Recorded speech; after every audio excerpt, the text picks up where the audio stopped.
مهما نحاول نجدد في الأكل ونعمل افتكاسات جديدة، شاورما بقى وبرجر والكلام الجديد ده، برضه بنرجع نشتاق لأكلات زمان.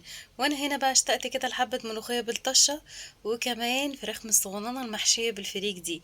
يلا بينا نشوف عملنا الكلام الجامد ده مع بعض ازاي.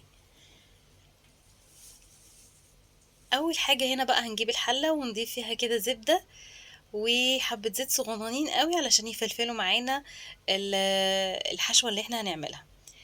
وابتديت كده بقى بعد ما الزبدة بتاعتي ساحت، اول حاجة نزلت بيها هي القوانص. قوانص الفراخ قطعتها صغنن كده ونزلت بيها هي والقلوب. بعد كده نزلت عليهم ببصلاية تكون مبشورة او متقطعة صغنن خالص، فلفل اسود، وكمان 7 بهارات. هتبل الكلام بتاعي ده من دلوقتي او هتبل الحشوة من دلوقتي علشان عايزة الكبد والقوانص بتاعتي تشرب من التتبيلة.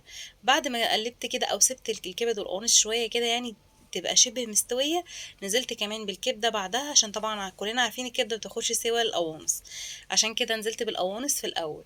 وبعد كده غطيت عليهم وسبتهم شوية، وهنزل بقى عليهم بكوباية من الفريك. الفريك ده مغسول ومش منقوع، يعني غسلينه بس. وابتدي اقلب كده واشوح الفريك بتاعي. وانا طبعا بقى عشان بحب دايما اعمل ميكس ما بين الرز والفريك، مش بحب الرز بس ومش بحب الفريك بس. ضفت كمان نص كوبايه من الرز غسلناهم ونزلت بيها كده. بعد ما نزلت بالفريك الاول طبعا وشوحته شويه، نزلت بالرز. ونملح بقى الخلطه بتاعتنا او الحشوه بتاعتنا. طبعا احنا ضايفين في الاول فلفل اسود 7 بهارات، فمش محتاجين من الموضوع ده كده غير ملح. ضفت كده نص كوبايه من الميه علشان اشوف هتحتاج ميه تاني ولا لا. انا لقيته هنا محتاج معايا ميه كمان، فجبت نص كوبايه كمان من الميه وضفتها. يعني اخد معايا كوبايه كده من الميه. شايفين الحشوه بتاعتي او الرز والفريك باينين ازاي؟ هو ده اللي انا عايزاه. مش عايزاه يتغطى تماما او تغمريه في تحت كده زي كانك بتعملي رز، لان انا عايزاه يكون نص سوا. وهوطي بقى عليه واغطيه كده لحد ما يبقى بالشكل اللي انت شايفاه ده، هو نص سوا كده.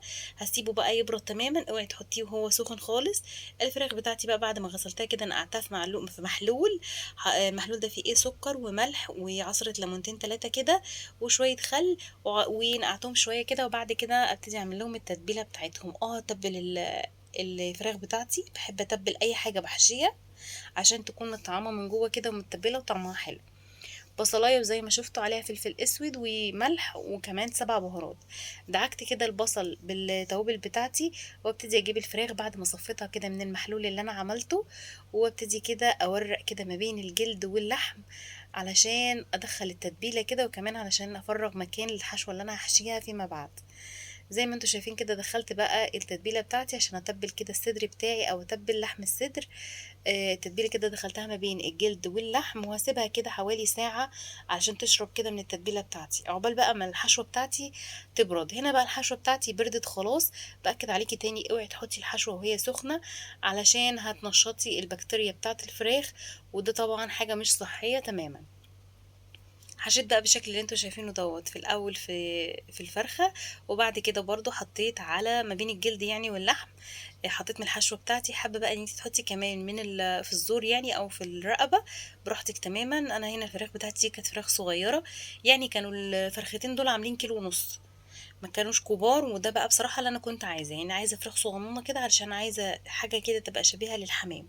كان طعمها حلو قوي. والفرخة ما كانتش كبيرة، خدتش معايا سوا.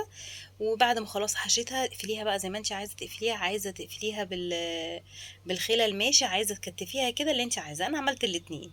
وحلة بقى عندي على النار فيها بصلة، فيها مية بتغلي طبعا، وبصلة، ورق لورا، وحبهان، وكوبيبة الصيني، وملح وفلفل اسود. عندك بقى طماطمايه وجزرايه حطي كمان مش هيخسر، بس انا بصراحه ما كانش عندي. وبعد كده بعد ما الميه غليت ابتديت انزل بالفرختين. الفرختين دولت زي ما قلت لكم مش يعني كيلو ونص، كيلو 600، مش جايبين الاتنين كيلو. عقبال بقى ما الفراخ بتاعتي تستوي هعمل الملوخيه. الملوخيه بقى عندي متقطفه كده ومغسوله كويس قوي، غمرتها في الميه مرتين وتلاتة واربعة لحد ما الميه نتفت. واحطها بقى في الصينيه وبالمخرطه كده وابتدي اخرطها. ايه ده؟ ولسه في حد بيخرط ملوخيه؟ انا لسه بخرط ملوخيه. بصراحه بقى انا في الملوخيه يعني ما بحبش ولا بقى الشغل الجديد ده ان انتي تخرطيها في الكبه ولا الكلام ده كله، ولا كمان بحب الاكياس الجاهزه. قولي عليا بقى دقة قديمة، قولي عليا بقى غاوية تعب، قولي اللي انت عايزاه. انا ما بقتنعش كده غير بين تخريط الملوخية بالمخرطة. يعني زمان وزي ما كانوا بيعملوها اجدادنا وامهاتنا زمان، ولا الكبة بقى بتنفعني ولا الملوخية الجاهزة متخرطة جاهزة دي برضو بقتنع بيها. الكبة باحس إنها بتفطّس معايا الملوخية كده وما بتبقاش ليها شمختها اللي أنا واخدة عليها. فبصراحة بقى باحب أرجع كده إيه لزمان وأيام زمان، وأعمل الملوخية بالمخرطة زي ما أنتم شايفين كده. وهنا بقى بعد ما خرطت الملوخية بتاعتي كانت الفراخ بتاعتي استوت. بصوا بقى طالعة مفرقعة ازاي، بس على مين برضه هحمرها. ما انا بقى حاجة كده كنت مشتاقة لها وبصراحة نفسي اكلها، فلازم برضه ايه احمرها. دهنتها كده بحبة سمنة بلدي متسيحين، وادخلها بقى تحت الشواية وابتدي اشقلبها كده يمين وشمال لحد ما تاخد معايا اللون من كل الجوانب. يلا بينا بقى نفور الملوخية عبال ما هي تتحمر كده. عندي بقى شوربة من اللي انا كنت سلقة بيها الفراخ. برضه بحب قوي الملوخية يكون بشوربة الفراخ. بعد كده سبتها تغلي، وبعد ما غليت الشوربه ضفت لها الملوخيه بتاعتي بعد ما خرطتها. وهجيب كده المضرب علشان افك الملوخيه زي ما انتم شايفين كده وتفك معايا بكل سهوله. واستنى بقى عليها كده اول ما الاقيها ابتدت تغلي كده وتطلع من الجوانب، هركنها بقى على جنب وابتدي احمر التومه بتاعتي. التومه بقى هنا كده وبحمرها في سمنه بلدي بقى زبده اللي انت حباه واللي انت عايزاه والمتواجد عندك. بعد ما اتحمرت وادتني اللون دوت انا بحب اضيف لها كده مكعب ماجي او نص مكعب. ونبتدي بقى كده ننزل عليها بالملوخية بعد ما تتحمر في اللون دوت. عايزة بقى تشهقي عليها دلوقتي، يلا بينا اشهقي وكملي ايه. كملي بقى حلاوة الملوخية اللي انت شايفاها. بصي بجد الملوخية تحفة جدا ازاي. بصي خضرها وبصي جميلة وليها عرق ازاي. ده بقى بصراحة الملوخية اللي انا بحبها، اللي تكون متخرطة كده على ايدي، ولا كبة بقى تفطسها وتضيع العرق دوت ولا اي حاجة من الحاجات دي. ويلا بينا بقى نقدم الفراخ بتاعتنا. عملت هنا رز بسمتي. بصراحة الرز بسمتي جامد جدا، حلو جدا جدا. بس بصراحة ما حبيتش ان انا اطول عليكم الفيديو واصوره معاكم.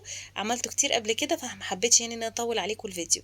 حبة رز بسمتي بقى كده وننزل بقى بالفراخ بتاعتنا اللي طالعة من الفرن بقى. بصوا متقلوحة يمين وشمال وتحفة جدا. ونحطها بقى كده فوق الرز البسمتي.